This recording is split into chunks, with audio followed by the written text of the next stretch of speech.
Hello? Hi. I think I'm live. I hope I'm live. Hi, Juliet. So everyone, thanks for coming to my live stream. If you're here, welcome.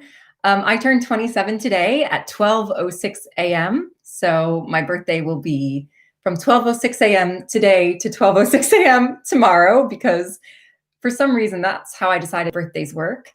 And for my birthday, what I thought I wanted to do is, because it's the pandemic and I'm living at home and I'm pretty far from a lot of my friends and family and loved ones, I thought I could send messages to 27 of the people who, thank you. My mom just said happy birthday. um, I could send messages to 27 of the people who have known me as a child, as a teenager, as a young adult, as an adult, up through today. And I've got the master list of questions here. And I'm just going to go through, answer them, and say which of my loved ones sent it to me. And I'm going to start with the person who I messaged her. Thank you, Frank. Thank you for joining us. It's good to see you. Hi, Nikki. Oh, Nikki Core, I miss you too. My goodness. I'm going to start with the first question is from my friend Mo, who I've made a bunch of art about on the channel recently. Is my best friend from childhood. We've been friends for 23 years. And when I messaged her and said, do you have a question for me? She literally, hi, Nick Osborne, welcome. She like jumped on it and was like, here's your question before anyone else asks. So she asked, when you first watched Avatar: The Last Airbender, which element did you most align with and why? Has it changed as you've traveled and aged? That's a good question, because when I first started watching Avatar, I was in high school. I was 17 and I really identified with Katara. Yeah, good question. Yeah. Because she's so strong and fiery, and a lot of her flaws and positives I really identify with. Hey, other Izzy and Izzy. Oh my gosh. I have two friends named Izzy and they've just met in the chat. So yeah, I really identified with Katara. So I think because of that, I thought, well, then I'm a waterbender. Hi, Ivy. Welcome. Thank you so much. Every time someone says happy birthday to me, I want to be like, and you too. But you should never do that. And since getting older, I think I would honestly be probably an earth bender, if I was going to bend an element. But part of me also thinks that if I was in an Avatar universe, I would be sort of more like the traveling nomads who sort of get into the cave of two lovers with them and are like, two lovers forbidden from one another. I think that's sort of probably my actual speed in an Avatar universe. My next question is from my cousin Emma, and she asked me, what books sparked your imagination the most when you were done? Yeah. Secret Tunnel. Yeah. One of the best moments of Avatar, and honestly, my favorite episode. Whenever I'm feeling sort of down, I'll put that on and it just cheers me up. Right. So my question from Emma, my cousin, what book sparked your imagination the most when you were young? I've spoken about this on my channel before, I think, and I think some of you will know this and resonate with this, but I love the Tamora Pierce books, all of the series. My grandma got the first Alana adventure for me when I was quite young, when I was probably like 9 or 10. And I just devoured that series, the Dane series, the Kel series, the Circle of Magic books, all of sort of standalone books, the Trickster, Trickster's Choice, Trickster's Queen. Yeah, just amazing books with female protagonists. And some things that are not so great about them, like as an adult looking back, of course, they're flawed in some ways, but a lot of diverse characters, some queer representation, and a lot of women kicking Batinsky. So that really resonated with me. My next question is from my friend Chloe, who you will have seen on my channel in one of the Sunday art pieces some weeks ago, 2121, where we sort of imagined art in an apocalyptic future. Yes, Ivy. She also does talk about getting your first period and sort of like puberty and womanhood and trying to navigate those things and also like be a knight. So which is awesome because you're right, a lot of young adult books just like won't touch that with a 10-foot pole. So my question from Chloe is tarot themed, and it's, what advice do you have for yourself a year ago? What advice do you have for yourself a year from now? And what advice do you have for yourself right now? Well, I think a year ago, probably the biggest bit of advice I would give myself is go slow, be patient, and it's okay if things stop. It's okay if your progress halts, because I did feel as if I was starting to gather some momentum, like professionally, artistically, and then when everything halted, I felt really sad. And I would say, it's okay, you will find ways to be creative. A year from now, I think I'll probably look back at this time and say, take advantage of your time. And that's not to say like go overboard and exhaust yourself, but take advantage of being at home, being able to like reach out to your friends, having time and space to make art, having time to rest, like take advantage of time, actually rest. And because when you do those things, you can just be more energetic across the board and get more done. And I think right now I would say it's okay to like want things. Even if the world has stopped, I feel like I had this really strong sense of like, well, everything's done, so I need to like tamp down on all my creative impulses and desires because there's no chance of me getting roles or doing certain things. But I think being on YouTube and making virtual art and musicals and things has really allowed me to be like hopeful and say, I do want to do this. I want to be an actor. I want to be creative and like go for that stuff. Good question, Chloe. My next question is from my friend Tori, who I met at the National Theatre Institute and is a wonderful person, a world traveler. And she has said, since words of affirmation is your love language, what compliments do you get that you shrug off? That's interesting. Okay, so something about words of affirmation that I noticed for me is I'm a person who really values integrity. And I think people sort of misunderstand integrity as like, you have to be a good person.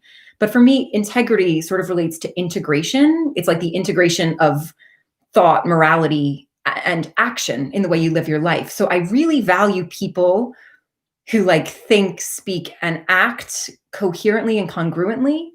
Even if I don't agree with it, I prefer people to be sort of like straightforward. So I think that goes along with words of affirmation. If I think someone has integrity in their life and they sort of really live the way that they propose to live and take actions to sort of support the things that they stand for, I'll just value their words differently because it always feels honest, if that makes sense. And oftentimes compliments about like, or sort of like words about physical appearance, I don't always love. I don't always love body commentary. And I do like when people take the time to sort of point out like specific things that I've done too. Yeah. Yeah, Nikki, I totally agree. Well, I agreed with myself. Oh no. Nikki, I'm going to agree with you agreeing with me. Oh no. I'm going to get into a never-ending loop of agreeance. So yeah, I think like active compliments, I do really like. So my next question is from my friend Emma Canning, who is in my Guildhall cohort and is a wonderful actor, creative mind, writer, zany thinker, and a wonderful artist, like a fine artist. My goodness, she's got a host of talents. She's asked me, if you were a tree, what type of tree would you be and why? Because she's just read a book that I can't remember the title of that was all about environmentalism and trees. And I got this question and was like, I don't know anything about trees, and then didn't look any up. But I do reckon I would be a pine tree. And this is because there's a tree at the end of our driveway that's a pine tree. And when I was little, I used to stand at the bus stop in the morning and sing to it, which is pretty annoying at 6 a.m. But I would tell my sister that it was because I was helping it grow and like giving it my carbon dioxide so it would become big and strong. Yeah. And then my sister's just joined the chat at this moment. And the tree, but here's the thing, the tree actually did grow big and strong and now it's giant. Um, yeah, Juliet, it is pretty classic me. Um, and I like that. I like the idea of that specific tree. Like I have a relationship with it, and I do feel like I yes, Izzy is yeah, just exactly like that. I feel like I help to inspire its growth somehow, and I feel a kinship with that specific tree. Maybe that's a bit specific for what she was asking, but I'm gonna go with it. Not Herbert Hoover. Herbert Hoover is a Herbert Hoover was like an American political figure. It was Herbert Humphrey. That was the name of the tree. I named it Herbert Humphrey the 15th, and I don't know why 15. There were none before. So who knows?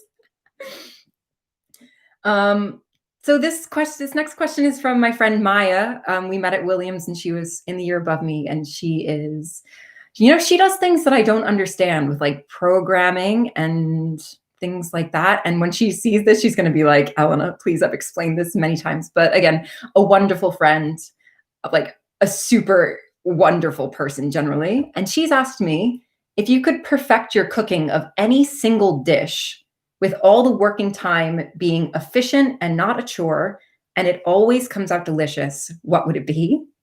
Um, and I've chosen chicken pot pie. Both me and my dad love chicken pot pie. And I did have a recipe for a while that I would make. That was quite easy and quite doable and did come out pretty tasty. But I feel like, if you just nail a pot pie, it's like the most comforting food in the world. Hi, Chaz. Oh, that says Chaz McCormick. Now, Chaz, are you actually Maya? Are you related to Maya? Because you've got the same last name. It's possible. It's possible Maya has just entered the chat when I was talking about her. If so, welcome. If not, also welcome. I just think that's like a dish that makes me feel really like warm and safe and happy. So if I could get it perfect every time, that would be great. Okay. My next question is from my friend Claire. Again, we met at NTI, and I mean, we've met in many places. She's traveled the world, and every time I've been abroad, she's come to see me. So we've met in Italy, we've met up in London. She's come to Long Island. She's a wonderful, wonderful friend and a wonderful person. Oh, no relation. Oh, what a coincidence. Well, welcome, Chaz, anyway. Thanks for being here. And my friend Claire has asked, describe your queerness as a food or drink, a weather event, and a texture. I can't exactly think of a perfect drink because I think it's something carbonated, but understated. I don't think it'd be like fizzy in your face, but something that's like gently sparkling. Like, yeah, Ivy. Yeah, it's so wonderful that we've been able to meet in so many places in the world. I'm very fortunate. Maybe like sparkling apple cider, which is my sort of non-alcoholic drink of choice for most holidays and special occasions. As a weather event, I think in a similar vein, it would be like a fine mist of rain, but on a sunny day. So it's nice. Yeah, the question was, I'm describing my queerness as food or drink, weather event, and a texture. For weather event, I'm going to go with like a fine mist on a sunny day where like you can almost see a rainbow, which is not exactly what I was going for, like blatant symbolism, but we're there. All right, we'll take it. And for a texture, I'd say like velvet, but like probably like crushed, like very 80s dress velvet, not like spiny velvet, but like quite soft, soft feeling velvet. Yeah. Yeah, that's quite like I feel like that's quite a nice sensory image, although my little sister really hates the feeling of velvet, so I feel like she's probably in her house somewhere like screaming while I describe how it feels to touch velvet. Ivy, you're in the chat. I've seen Ivy. Ivy, your question is next. So Ivy and I also met at the National Theatre Institute. She's a wonderful friend, a brilliant stage manager, but also a brilliant creative mind and writer. And I was supposed to be in her wedding party, but I couldn't be because I was in London. And we've also had the immense good fortune of being able to meet up, not in so many different places, but like quite often throughout the years. I did NTI in 2013, and it's been 7 years, and I'm still quite close with a lot of our cohort, which is so brilliant. And Ivy has asked me, what are your biggest or most favorite artistic accomplishments? And what are your artistic goals moving forward? It's funny because I know that I don't necessarily do so much with my musicals, but I maybe love them more than anything. I mean, I've now done this brilliant virtual production of I Don't Get Out Much, and the cast was, I mean, amazing, and everyone who was involved with that process worked really hard. So that's like on the internet forever. Um, yeah, thank you, Izzy. Yeah, but I've written, another full one, Blaze, and another short one about window washers, and another full length one I'm working on called After the Flood. And I do love them, and I love the music from them. It might seem a bit like self-aggrandizing to say I like the music I make, but I do, and it's a very fun way to be creative and very low stakes. I just do it for the joy of it. And my artistic goals moving forward, I'd like to keep growing my virtual audience. I mean, thank you all for being here. I'm assuming if you're here, you might have been subscribed to my channel, or you may be here for the first time. I'd really like to keep growing my subscriber base and make more videos during the pandemic, and also find more ways to collaborate with people. I think doing that video with Chloe, 2121, really sort of like opened the door for me to say, well, what is possible to do in terms of like collaborating across distances. And I hope that this month on my channel, there will be another collaboration. So look forward to that around Halloween time. Yay. Okay. So this question is from my mom, and I'm not sure I can get the whole way through it because there's a lot of parts, but I'll do my best. Hey, Mo. Welcome. Mo's just entered the chat. It's good to see you. My mom has asked me, if you had a closet full of 27 costumes that would depict where you are in your life and where you're going, what would they be? I'm not going to do it in chronological order. I'm just going to start naming things and see how far I can get. A bear, for sure. A bear, a sunflower, a moon and a star, a clown, like a penguin, but also a tuxedo. Maybe like I want to say like a block of cheese, and I don't know why. I feel like I'm just naming things that I like and imagining myself inside the costume, which is maybe not what I should be doing, but I'll keep going. I hope I don't repeat any. Oh gosh. Like a karate person wearing like a gi. That's something that I did for a really long time. I took martial arts, which was actually super important to me. A ballerina, a cat playing an instrument. I don't know why that feels important. Welcome, Abby. Good to see you. Thanks for coming. Oh, it's so good to see you after so long. One of those like troll dolls with the crazy hair that sticks straight up and is like neon. Like Abraham Lincoln. That would be a good costume.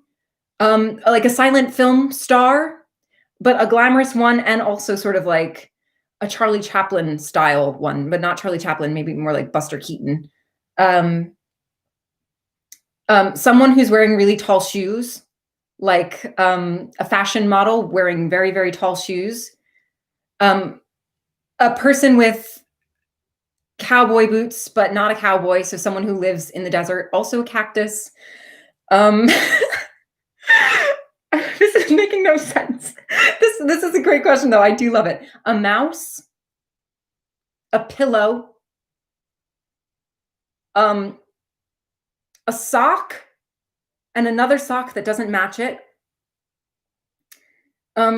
Someone who wears like a a funny hat, like those women who used to go to the theater on Long Island. I don't know if this is everywhere in the world or just Long Island, but there would be a group of old women who would dress all in purple and wear red hats and go to the theater. I feel like something like that, but also like a mourner at a funeral wearing all black with like a veil over. Um, like a backpacker or like a rock climber. These are all things that I feel like I've been. Maybe I should do the last two things that I want to be. Um, like a big reflective surface with light bouncing off of it. None of these are costumes. These are just objects. I'm really sorry that none of these are costumes, but I've just gone for it. And like a grandma without the grandchildren, so just like an older version of me. Yes, yes, Kate. Yes, yes, everyone in the chat saying the Red Hat Society. Yes, yes, yes. Something about those women. I know it's not a costume, it's just like a group of people, but I feel like the energy of that could be a costume that I would want. Yeah, that's my answer. Yes, thank you for that question. I know at one point I said I wanted a costume of a block of cheese, and I'm trying just to ignore that and keep moving with my life. Okay, next question is from my gorgeous friend Naomi. Naomi was in my Guildhall cohort, and she is just like the kindest, gentlest, nicest person in the world, like most warm-hearted, talented, wonderful person. Naomi, Julia just said in the chat, Naomi, a brilliant actress, like look out for her. She's going to be big. And we were always together at Guildhall. For some reason, they started putting us in scenes together and it just never ended, which was a joy and a delight. And she has sent me, what is your biggest failure to date?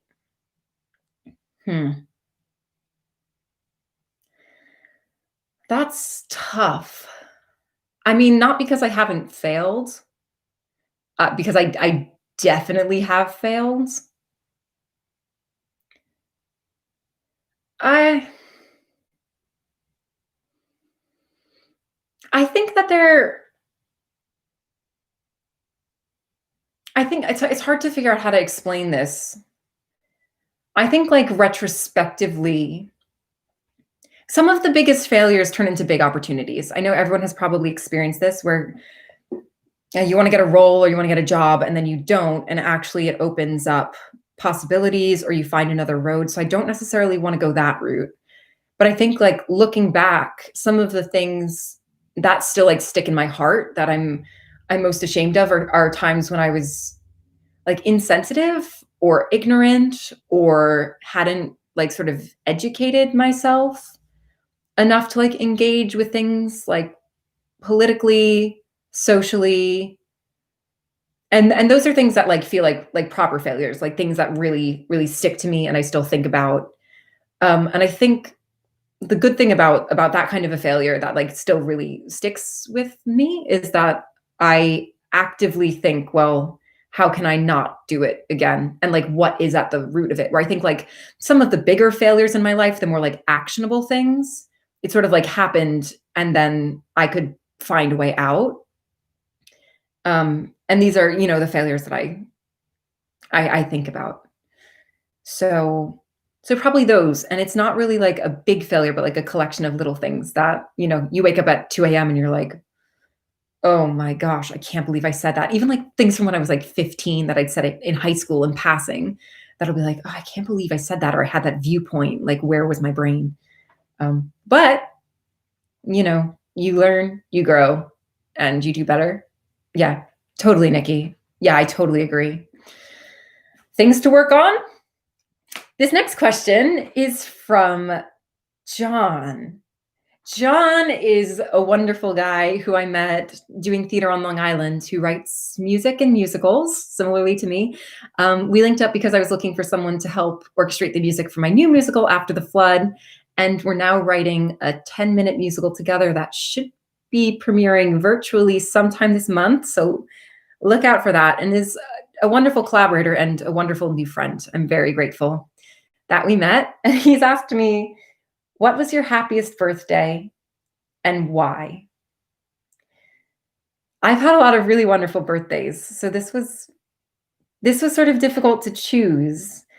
There was sort of a run of birthdays from like 19 to 22 that were just wonderful, and also my 16th birthday was quite wonderful. But I guess I'll go with my 21st birthday, um, which was my last year at Williams because I was directing a show. It was a farce version of Hamlet, and the cast all came on stage for bows, and they sort of spelled out on their shirts, "Happy birthday, Elena." And I think it was closing night then. My mom had come up to see it. So we spent like a nice day together, had like nice food with my friends. The show was great and funny. And then afterwards, we had like this gorgeous, chill, low key cast party. And it just felt good to like be creative and around people that I love. So probably that one. But it was close because there were a few in the running. And this birthday's been good too. It is a good memory. That's a good memory. And then the next birthday, when I turned 22, I was living in Salem and I spent that one with my dad. He came up to visit me. They sort of traded off those birthdays because I think they were each sort of busy on the other years. So I spent 21 with my mom. I spent 22 with my dad. And that's also another one. That was a super happy birthday. We had a lot of fun in Salem together, eating a lot of delicious food, seeing dogs wearing Halloween costumes. I loved that. Hi, Rosemary. Welcome. Oh, Rosemary, thank you for joining us. They were wonderful memories. Yeah. Ashley, I'll get to that. I'll come back to that. My next question is from Cameron. So Cameron is my older sister's boyfriend, and he is also a competitive kayaker, and he works for Epic Kayaks, and he's a wonderful photographer. Actually, don't go anywhere. He sent me this black and white photo. I think you can see it. This is this is their dog, Wally, and it's his little tushy. Hi, Jenny, welcome. It's his little tushy sticking out from under a porch. And Cam does like gorgeous black and white photos, and also color photos, but a lot of really gorgeous prints. And he has asked, how do you choose when to use music in your work versus a more narrative piece? Yeah, Wally's really cute. Well, it's sort of funny. I think sometimes it depends on whether I'm writing for me or for other people. I'm a lot more hesitant to write musical content for myself. I think if you've noticed on my channel, I haven't sung that much, although I do identify as a singer. I think I need to sort of break some confidence walls in that direction. But also, honestly, I've spoken about this. Sometimes characters just come to me and are linked to music, and I'll be writing and then I'll write a song and I'll be like, okay, it's a musical. But I also love musicals. I've always loved musicals. And so if I can make something into a musical, I probably will. And I've got like a list of dream musicals in my head that I'm like, one day I'll write this, one day I'll write it. Yeah, more to come with that. There's always more to come, for sure. And my next question is from my sister, Alessia, my older sister, who you'll have seen on my channel. She's a competitive kayaker, and she cooks barbecue, and she is one of those people who is just like good at every art thing she tries. She's done like stained glass, painting, drawing, sculpture, just like unbelievably artistically gifted. And she has asked me, what book character do you most strongly identify with and why? That's tricky. Some of you will know that I recently have been struggling to focus on reading books in recent years. So I haven't read anything recently. I think when I was young, most of the books that I read with like strong female protagonists, I would sort of just identify with the protagonist and be like, it's like me. And most specifically, I have a copy of it on my bookshelf, which is why I keep looking over there. The book Stargirl by Jerry Spinelli. I really identified with her growing up because she was just doing her own thing and was living her own life and would change her name when she wanted to and wear whatever she wanted to wear. Yeah, yeah, yes, Jerry Spinelli. That's like a throwback, right? So I guess I really identified with her, and these days I'm not so sure. I'll have to read more. Yeah, a lot of feels in that book. Definitely a lot of feels. I'll have to reread it. See, this is also the thing. Like, I read it so long ago that it might have changed, and I'll have to reread it. I also think even like Coraline, books like that, I would just identify with the main character's journey and really also admire main characters who were like brave and marching to the beat of their own drum. I've always liked characters like that. So we're on the sister. Clearly, we're in the sister portion of the evening, and the next question is from my younger sister Kayla, who is, "Hi, Kayla. You smell." I always have to say that, you smell. She's so smart, just like so smart, such a hard worker, incredibly athletic in every way. Like growing up, she did every sport, and this is not an exaggeration. Every sport and was good at them all. And I was like, I'm lucky if I can run a quarter of a mile without feeling like I'm gonna keel over. And is in school to be a PT and just like a wonderful, hardworking human being, and also smells. This is very important. She smells very strange. Some questions that she sent me, which I have not approved for today, are: who is your favorite sister? And why do you smell? So I will not be answering either of those. And instead, I'll be answering: what was your favorite age and why? And I honestly don't think I've hit it yet.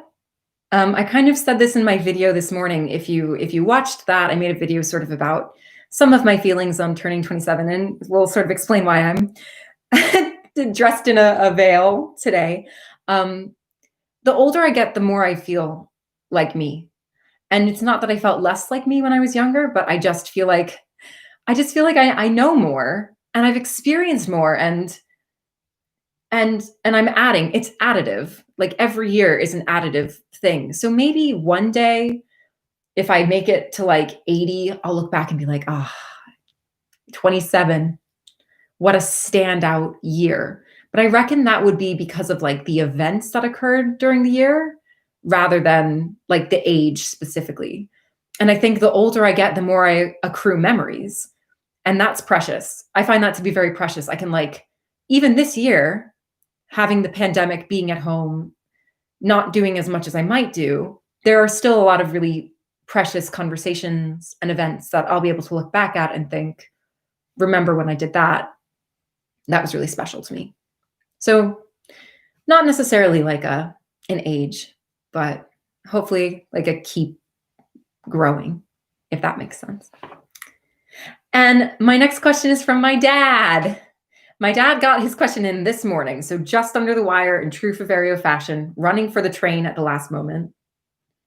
Yeah, Mo, definitely. Yeah, definitely. Completely what you said. Yeah.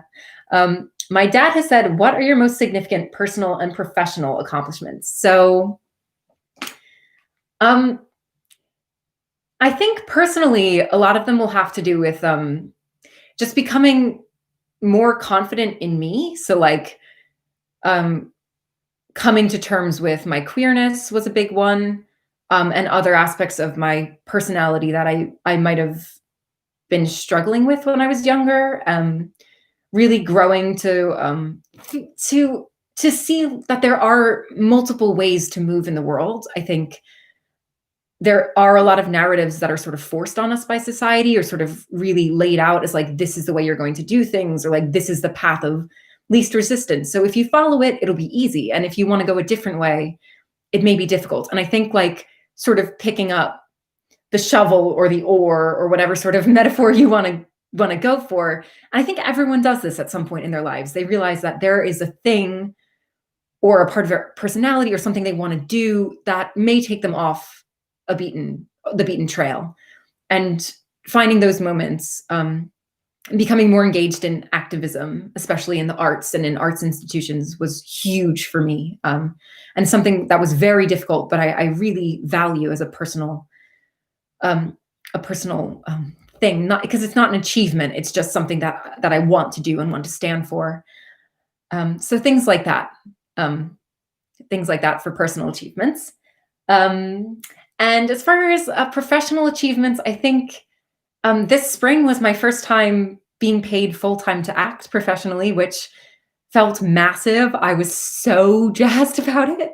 I'm a little emotional, obviously, because of the circumstance, but that was huge for me. It made me feel like it is possible for me to be an actor, a professional actor. It is sustainable, and I can do it. Um, and also, um, deciding to write musicals was one. Taking on some big roles, playing Rosa in Saturday, Sunday, Monday was big. Playing Salieri and Amadeus was very big. And obviously, like, especially thank you. I'm going to say thank you to Eastline Theater, especially for Amadeus, for giving me the chance to play that role, which is a role that someone who's in my body probably wouldn't always get the chance to play. And I did really appreciate that. And starting my YouTube channel, I think like taking that plunge and sort of seeing if there is an audience that wants to see my art, but also developing my artistic voice in this form has been really brilliant, especially after 3 years at a conservatory where it was very much like act the part, which is great in one way. Getting to say, like, what am I interested in? And like, what do I want to say as an artist has been so, so good. So good for me. This next question is from Jack. Jack is my younger sister's partner, and Jack's job has been explained to me about 57,000 times, and I'm still not sure what he does, but he works in sustainability and wood, I think.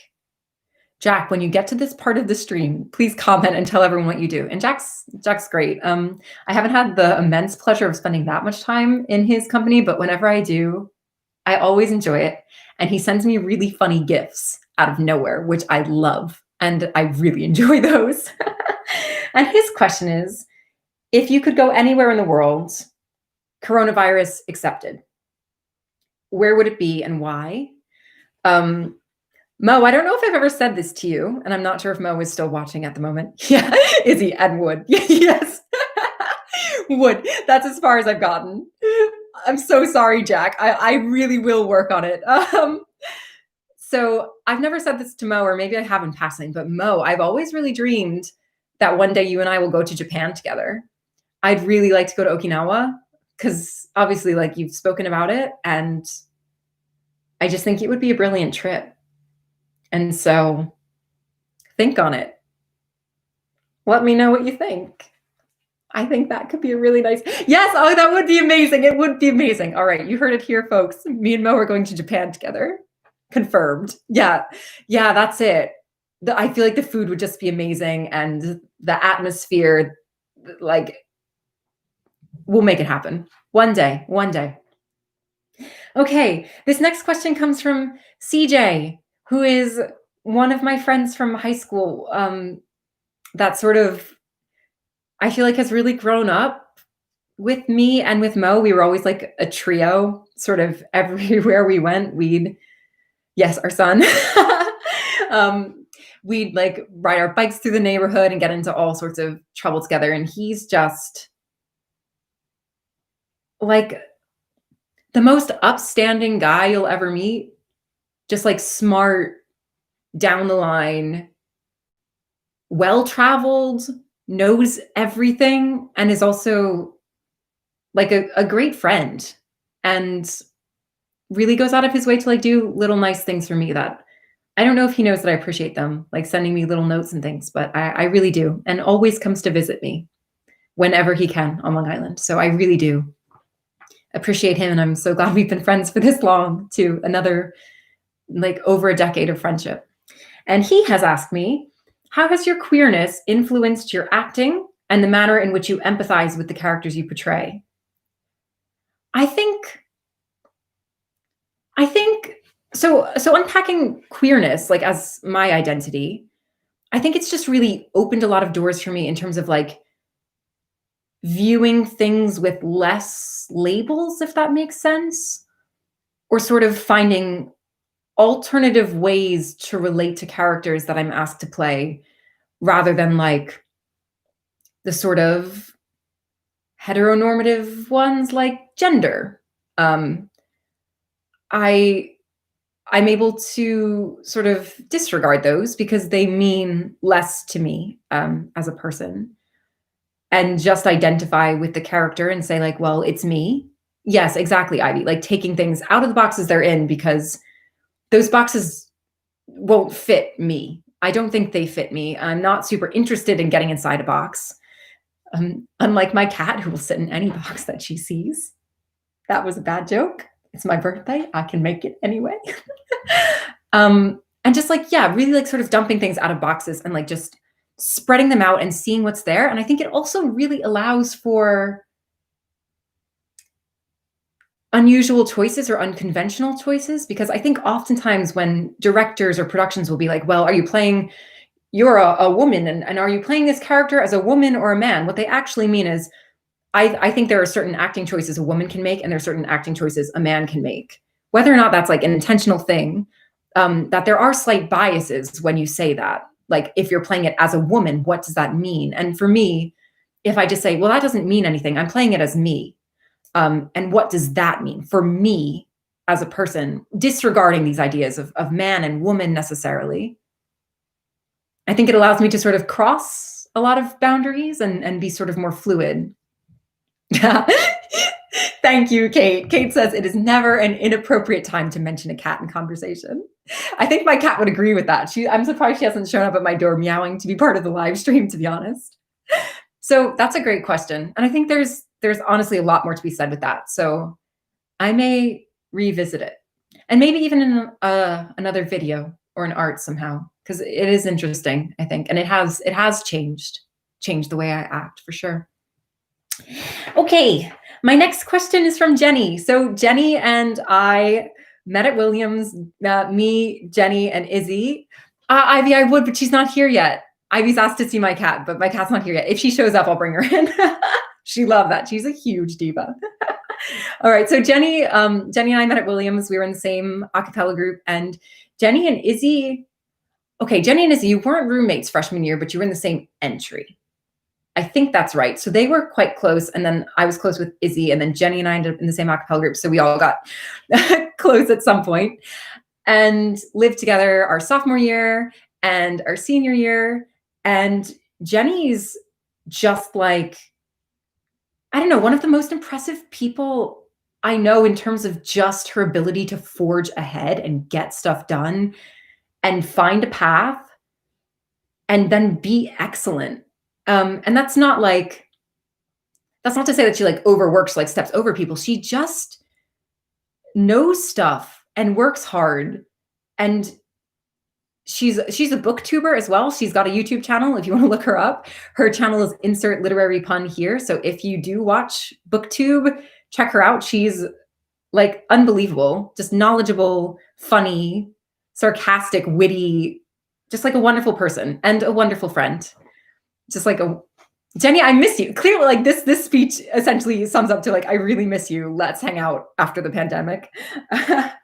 And she's asked me, do you have things you want to accomplish before you're 30? What are your thoughts on things I want to achieve before X age lists in general? I did say that I want to travel more before I'm 30. I've only ever been to Europe and the United States, and I would like to visit more places. Again, I know in my video I said that's kind of tricky with coronavirus, but I'm sort of hopeful.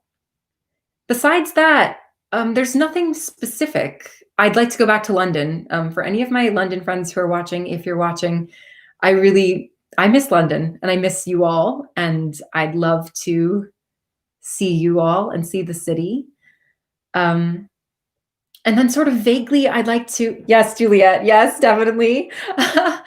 I'd like to keep growing my YouTube channel and just my art. Yes, Izzy, yes. Sorry, all my London friends have started chiming in. Yes, for sure.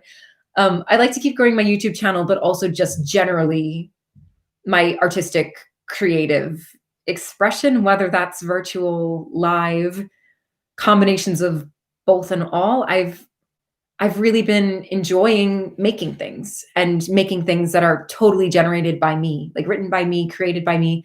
I'd like to do a lot more of that and see how far I can go with it and put on some productions of my musicals. I'm hoping I can bamboozle someone into doing After the Flood once it's finished. So keep an ear to the wind and an eye to the skies. I think that's it. I'm pretty open to the universe on that one.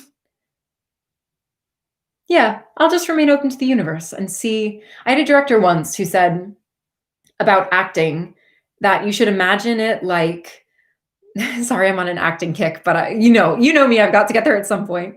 When you're making acting choices, you can imagine it like a long hallway of doors. And as you work, you let a strong wind like blow down the hallway, and some of the doors will blow open and some of the doors blow shut. And if a door opens, you go through it, you see what's in there. And if it's useful, it's useful. And if it's not, it's not. And I kind of been thinking about life in that sense, that like, because everything is so uncertain, more than usual. I mean, things are always uncertain. You never know what will happen. But I'm just going to let, the wind sort of like blow down the hallway of my life and open some doors, close others, and just see what there is. Thank you, Jenny. Okay. This next question is from Joseph Baca. Clearly I've entered like the Williams College Friends section of this list. So Joseph Baca was in my Draw My Life video. And he's one of the first people I ever met at Williams. I think we met on day 1 of our orientation. We did the same. So me, Izzy, and Joseph all did the same orientation, which was exploring the arts. And it was like visiting museums, seeing shows, things like that. And I remember Joseph standing on the steps of the student center wearing, we all had Pokemon name tags, and he started this trend of us all swapping. So it was like day 1 of the new program. No one knew anyone's names. And then on top of that, Joseph and also my friend Josh were like, and now we all switch. And he's one of my dearest friends and a brilliant artist. I'm hoping that you'll see more of him soon, potentially on this channel. So watch this space. And he's also making really brilliant art on Instagram. So and TikTok as well. So if you're interested in like Instagram and TikTok work, especially like queer art and expression, go check him out. I think he's at Baca Desu, Bacadesu. And it's a wonderful, wonderful human being. Very brave, like a brave, brave person. My dog's gotten involved. So Joseph has asked me, what is the color of the best kiss you've ever received? And I'm going to say like not like maroon or mauve, but something in that sort of family of colors, like a deep sort of reddish, but not too purpley, but maybe a little purple. I don't know exactly what that color is. But yeah, I'll go with that. Definitely something in like the warm family, warm and like dark and nice, like a nice one. I need to stop using adjectives now. This is not going anywhere. We're going to the next question. I'll look up the exact color and I'll update you. How about that? I'll do that. Okay, so my next question is from my friend Billy. Billy and I met doing Amadeus on Long Island, and Billy is a wonderful actor. And also a wonderful writer. And Billy is actually part of this organization called One House Productions. And this week they're doing this virtual festival of 10-minute virtual plays written by all Long Island playwrights. And they've done like a 3-night extravaganza of like comedy, drama, and then eclectic. And that's all up on YouTube now. So if you are interested in theater and you want to check them out, especially if you're from Long Island, One House Productions. And I think he's also written a play in it. So just like a truly multifaceted, talented human being. And he made me a gorgeous plaid skirt that I'm wearing in one of my photos on Instagram, as well as my personal Facebook profile. So also talented in that way. He's asked me, if you could go on a dream date with any fictional character, who would it be and what would you do? Now, this is kind of a funny question because I was like, it has to be someone that I'm like crushing on or I think is cute. And I thought for a really long time, and then I I know, Mo, I was like, let me think of someone who I think is cute. And then I was like, does it have to be? And then I thought to myself, who's a fictional character that I would just want to have like dinner with? And then I decided on Captain Holt from Brooklyn Nine-Nine. Which obviously would not be a date, as he is like a gay man and also a married man. But I was like, I would just love to have dinner with him. Yeah, excellent. Thank you. Yeah. Yeah, I just think he's like a phenomenally written character. And it's one of the first times that I've actually like, there have been jokes I've been like, oh my gosh, that is, oh, with or without Cheddar. Oh, it would have to be without because the dog who played Cheddar died. That's sad news. I don't want to talk about sad news on my birthday. So no Cheddar, just Hulk. I just think he would be hilarious. I think he would be a riot. And I would want to see what he would order at a restaurant. We'd go for dinner and I would just like watch him order. And that would already be like a full experience. Plus then I could pick his brain about like his opinions on like classical music and opera and all those things and art. And that would be lovely and fun. Okay, this next question is from Greg. So Greg and I met in kindergarten. We were in the same kindergarten class. I had a huge crush on him. He had a huge crush on me. We could have been a kindergarten power couple, but we've both like grown up and discovered our queerness and moved away from each other. And so that didn't happen. But he's a wonderful friend. Again, like whenever he's back on Long Island, always makes an effort to come see me, is just like an amazing hard worker. Again, I have so many friends who work so hard and like is involved in everything, like works a very full-time job and also does volleyball on the side, is still playing like IM volleyball and things. It's just a wonderful guy. And the question he has asked me is, how did your role as Little Orphan Annie in 5th grade prepare you for 7+ months of quarantine as a 26 going on 27-year-old? Good question, Greg. I mean, so I played Annie in 5th grade and Greg played Daddy Warbucks. There are photos of this. Yeah, see, Mo saying she had a crush on Greg too. It's because he was like the nicest boy in kindergarten. Just like, I mean, he's still nice, but like so sweet, so cute, so nice. And I miss him loads as well. How did that role? I think that role prepared me because it taught me to expect the unexpected. And I remember one show in particular where I had come on stage and we had a girl playing Sandy, like another 5th grader. And I was supposed to do a scene with her and she just didn't come on. So I remember like little 5th grade Elena, like walking around the stage being like, time to improv, and just like improving up a storm and then singing The Sun Will Come Out Tomorrow and then being like, made the best of that, nailed it. And I reckon this is another situation where it's like, oh, wow, I wasn't expecting this. I'll just roll with it. Nailed it. And, you know, in 10 years, I'll figure out whether I actually nailed it or whether I was just stalling for time. But that's my answer to that. Yeah, Izzy, Greg is the one who lives in Philly. So Izzy and Greg actually met. I went to visit Izzy in Philly and we all met up for dinner. And it was like a gorgeous colliding of my childhood and also then like my collegiate friends. And we had a lovely dinner together and ended up caught in a huge rainstorm. Just like a ginormous flash rain and water running down the street. It was, yeah, unbelievable. Really wonderful. Okay. Oh, speaking of Izzy, hi, Izzy. My next question is from Izzy. It's your question. Her question is, if you were going to write a musical about living with Izzy and Jenny, who I've mentioned were my college roommates sophomore year and senior year, what would be the plot? And can you sing a song from it? I'll do my best. So I think the plot would be our senior year because For some reason, when I think back on that year, I just feel like it was rife with a lot of tension and everyone was sort of going through their own things. And I think it would be like each of us trying to like go through our day and then they're being like, ba-bum, here's the issue we have to tackle today and like how we navigate that.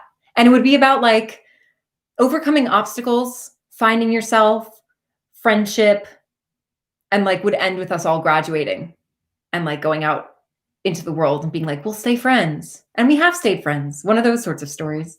And I reckon there would be a song, Izzy, there would definitely be a song of like us speaking to each other, like from your room to my room. So my door was here and Izzy's door was there, like facing each other. And I used to talk to myself in my bedroom. So there would be like a song of me being like, I wish this math wasn't so hard. And Izzy would be like, what? And I'd be like, I really hate to use a pen to do calculus. And she'd be like, are you talking to me? Like things like that. And that would be like the first theme. And it would sort of progress throughout the show of all the different like one-sided conversations we had where I was speaking to like the wall and she was like, me too. I totally know. And there would be a few reprises of the times that we would stand like in the doorway talking at like 11:30 and neither of us wanted to be the first one to say goodnight. So we'd be like, what else do you want to say to me? Are you going to go to sleep? Things like that. That's how I imagine it would go. Oh my gosh. Now that the Izzy and the Izzy have met in the chat, I feel like this is quite fortuitous. My next question is from Other Izzy. So Other Izzy / Other Izzy. You're both Izzy. Neither of you is Other Izzy. It's Izzy and Izzy. But this Izzy was also in my year at Guildhall, Izzy Brownson. And again, just like a ginormous, warm goofball, ball of sunshine, phenomenal actress, very funny, like very funny, gorgeous voice, but very understated about it. Like you wouldn't, like, yeah, you wouldn't, like, for the amount of talent she has and charisma, she's just also so lovely, like warm-hearted, good-spirited person. And most often my self-tape buddy. When I need someone to read with me, she's literally always there to help. And I really appreciate that. And we have such lovely conversations as well. And she has asked me to do this. Rank the following foodstuffs in order of preference and state why. Some of these are quite British, Izzy, I will say. Some of these are quite British, but we'll go for it. Macaroni cheese, which is like mac and cheese in America. Bubble tea, bao, ham and cheese panini, vegetable soup, chocolate mousse, and porridge. Okay. Order of preference, we're going to go least to most. Least is vegetable soup because that's really broad. Some vegetable soups I really don't like and some I love, but this could mean any of those. And since I don't know, that's last. Next up is porridge for a similar reason. Porridge means a different thing in the UK than the US. I have more experience with US porridge / oatmeal. Not that nice. I do like it, but only kind of if there's nothing better available or if I have the taste for it. Sometimes you get the taste for it. Next, we'll go ham and cheese panini because I do like them, but I'm not a huge ham fan. But sometimes I'll get the mood. So if I'm in the mood, nice. Next up, we'll go chocolate mousse only because that can have a variety of consistencies and some I like and some I really don't like. And you don't know what you're going to get. Next up, we'll go bao because I really do love them and I've had such good bao, but the most recent bao I ate was really disappointing. And I think that's left sort of a sour taste in my mouth. Next up will be macaroni cheese because macaroni and cheese is sort of hard to mess up, but also, unless it's watery, then like kill it with fire. We don't want to know about it. Watery mac and cheese can like literally get out, but that's sort of hard to do. I think most of the time it's good. And also I kind of like bad mac and cheese, like Kraft mac and cheese out of the box. I will like nom that really hard. And number one will be bubble tea because it's one of my favorite things. I had a bubble tea today. It elevated my birthday to a new level. So for sure, that's the winner. Next up, Nick Osborne. So Nick Osborne is another one of my NTI friends. He was almost the mayor of Boston, and the city is sadder and sorrier for the fact that he isn't. Is just like hardworking, constantly moving, has a finger in every pot, like is wearing every hat, knows so much about politics, is a brilliant writer and possible future journalist, lawyer, politician, activist, creator, artist, talented guy, phenomenal singer and actor as well, just like a gorgeous creative mind. And I really value our friendship because I feel like Nick, I think you'll agree with me that like our friendship in the beginning could not have happened. We like started off at NTI by butting heads artistically so strongly. Um, and we'll still butt heads about stuff again. What am I trying to say? We'll still butt heads occasionally about things, but it's always to like debate and grow. And I feel even if I don't agree with him at the end, and he usually doesn't agree with me, we never change our minds. I feel like I'm better for fighting with you. Yes. Oh, good. He agrees in the chat. Yes. Hi, Nick. Yeah.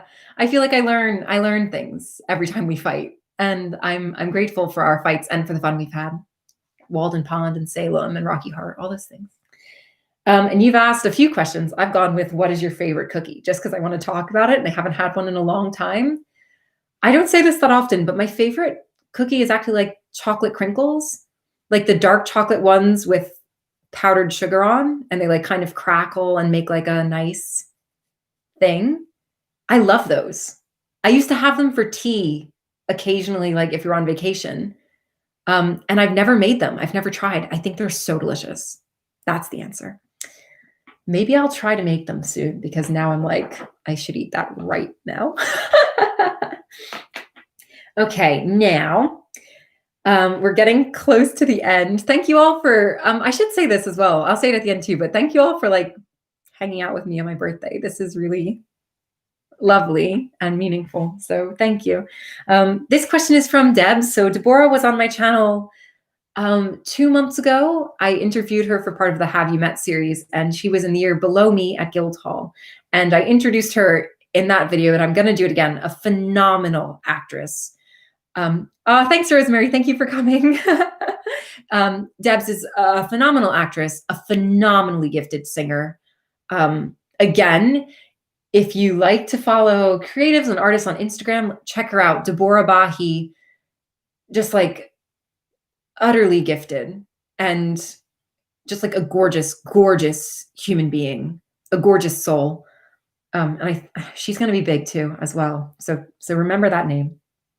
She has asked me, remember a joyful, happy, or fun moment from when you were young. What would that Elena tell you now?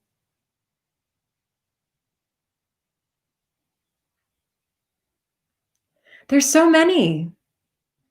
I think I'm like quite fortunate that I have a lot of really positive memories from when I was young. I don't have necessarily a specific memory, but I do. There was one day when I think I was puddle jumping with my sisters and a babysitter, maybe. And we went down to, there was like this huge puddle down my street where there wasn't a drain. And we were all wearing like those jelly sandals. And I remember, oh, my mom was saying she was with us. Yeah, probably. I can't remember exactly. But I remember jumping in, and it was like one of those situations where there was so much suction at the bottom, like the shoes kept coming off, and then we have to like try to pull them out. And I can't even remember if we found them, but I just remember it being so funny that like and I kept telling, and I kept telling my little sister that there could be a snake in there, which wasn't so nice. I was like, yeah, a snake might be swimming in there. And she probably, yeah, that probably wasn't so nice. So maybe she doesn't have like such a positive memory of that day, but I just remember us having a really fun time. And then like coming home from puddle jumping, like taking off all your wet stuff and having a hot chocolate. I think similarly, things like making snow people out in the yard and building igloos and that kind of stuff. Like when we would all sort of like get dressed up in our coats and scarves and go out and do things. I really enjoyed that. And like having my sisters both here at the same time is always really special. And we haven't all been together now for a really long time. So those are always really special memories for me, and times when I'm happy.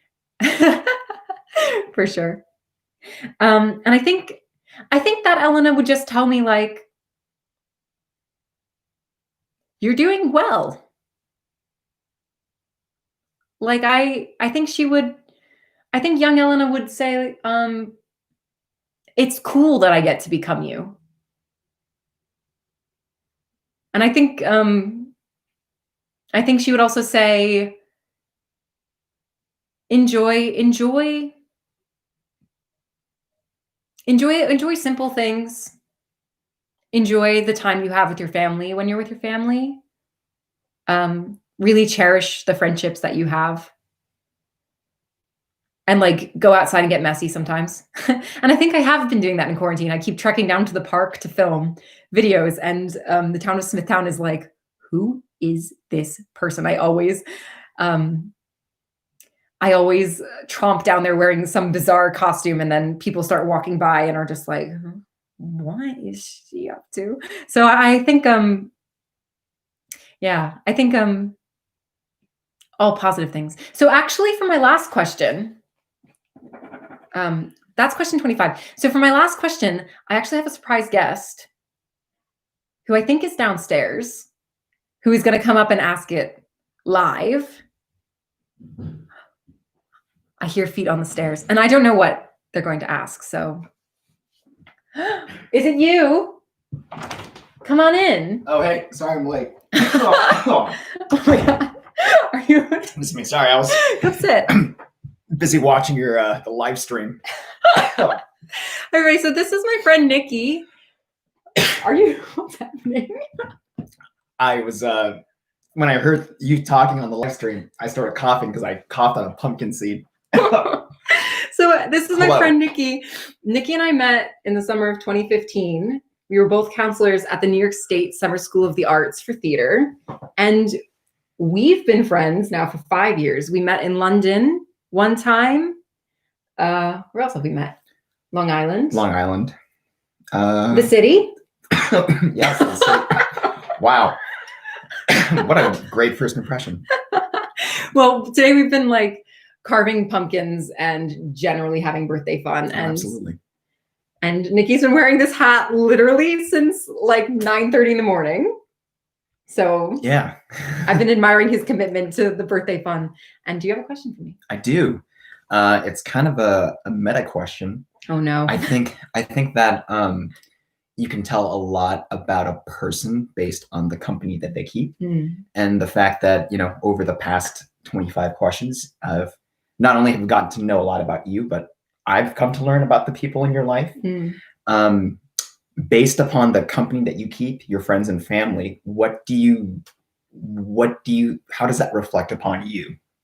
Based on That the is company another you keep? question. Yeah. Now that you've said that, I realized that I also, since you're here, I introduced everyone else and explained who they are. But I thought like seeing you, they'd be like, him. But I should say this, Nikki is a wonderful actor, a funny guy, like a creative mind in that like you have such good ideas. Oh, thank you. And we've spoken about this. Nikki has all these ideas and he's like, wouldn't it be amazing if this existed? Wouldn't it be amazing if this show existed? Or what if I did that? And I'm like, yeah, that should happen. That should happen. I would say Anna's great at saying yes and. Even over breakfast, it'll just be like, we'll just go off on a hypothetical. That's true. And that's been since we met. Yeah. Even at NISA, we used to do those long form improvs with the kids. Improvs, yep. I reckon that the company I keep, the friends that I have, the audience that I have as well, like even if you're here and I don't know you personally, or if you're a subscriber who sort of just tuned in or an acquaintance, I think it just shows that I'm very lucky.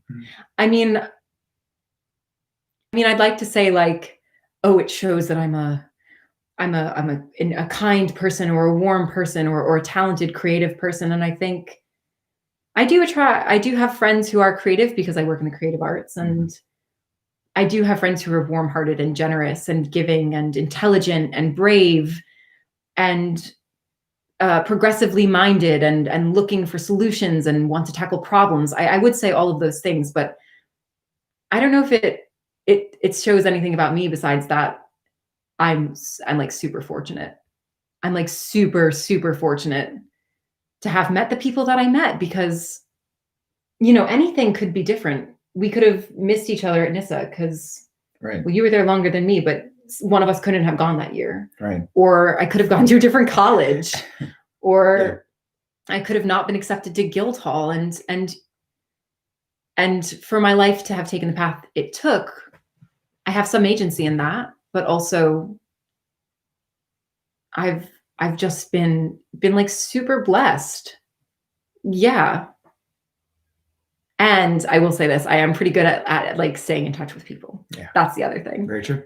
That, like, sending emails, sending letters, having phone calls and Skypes. I think that's all difficult and time consuming, and it's an act of love on both ends. So when people reach out to me, again, it makes me feel lucky. And when I reach out to people, it reminds me that I've, you know, met all these amazing people and been these amazing places. So I think that's what I'd say. Nice. That's great. Now, that's 26 questions. I was supposed to do 27, but I asked my grandma to send one, and she responded to my email, but the only question in it was about whether or not she should go buy some more corn at the farm stand. Oh my gosh. So have you not answered this? This is huge. So I've been saving that question for last. I will say this, Grandma, I don't know if she'll watch this or not. I mean, she's just over there. But knock on the door. I could just knock on her door. Yeah. But I will say, Grandma, buy corn. It's great this season. Long Island corn is like, yeah, you get it from out east. Yeah, absolutely. Hello. Hi from Long Island, New York. Yes, of course. Exactly. Oh, love viewers from Long Island. Hooray. So I feel like maybe I should ask myself a question. Yeah. The only problem is I didn't think of it. I was like, Northport, brilliant. Welcome. I'll just ask myself a question. And I think that question will be, what is like a new thing that I want to add into my life this year? Because I'm the kind of person who likes to just try new things, even if they don't stick. And I think because I'm on Long Island, I've sort of started with this, but I think this was going to be a commitment, like a public commitment, as well as like a commitment to myself, is that I'm on Long Island at the moment. And I think I'd like to get more involved in community groups on Long Island. I never intended to sort of stay here as long, but with the pandemic, and I'm from here, it's the way it's panned out. And I'd like to get involved with some like community social justice groups and political and artistic organizations, and maybe even like outreach to like young artists in local theaters and schools, and like try to grow that relationship and like reconnect to a relationship to my hometown and home community, and see how I can make change and influence people here. Yeah. Right. It's the Long Island way, I was told. The Long Island way. See how I can find ways to make change and make things better. Yeah. We're joking. Yeah. I think we have the potential. Yes. I think Long Island has the potential for that, and I'm hoping we can uncover it. I think the arts is always a good way in. So maybe I'll start there and see what will go. Okay, so I've gone over time because I wanted to like say how wonderful you all are and then answer all the questions fully. But I will say, thank you everyone who's saying like really lovely things in the chat. That's really kind and super meaningful to me. And I everyone who's been here, just like thank you for taking time out of your day to celebrate my birthday. And if you submitted a question, including you. Thank you so much for asking me all these wonderful questions. And if you've joined us today and left comments, thank you for doing that. And I just feel really grateful. And I'm happy to be 27. I think it's going to be a good age. I think it will be prolific. He's saying, can we all sing to you from our own homes? Right. So if you want, as I bring this live stream to a close, you may sing happy birthday to me in whatever key, at whatever tempo, in whatever pitch you prefer, in whatever language even. If you want to like really change it up and like attempt to do it in another language, I'm all about that. Absolutely. If you want your pets to join in, go for it. Oh, Frank, welcome. Thank you for being here. Yes, yeah. Frank, another wonderful artistic leader in the Long Island community who I just did outdoor Shakespeare with in a parking lot during the pandemic. So thank you for being here on my birthday. Mo wants me to count you all in for singing. So if you're going to sing at home, begin now. Ready? 1, 2, 3. Happy birthday to you. Happy birthday to you. Happy birthday, dear Elena.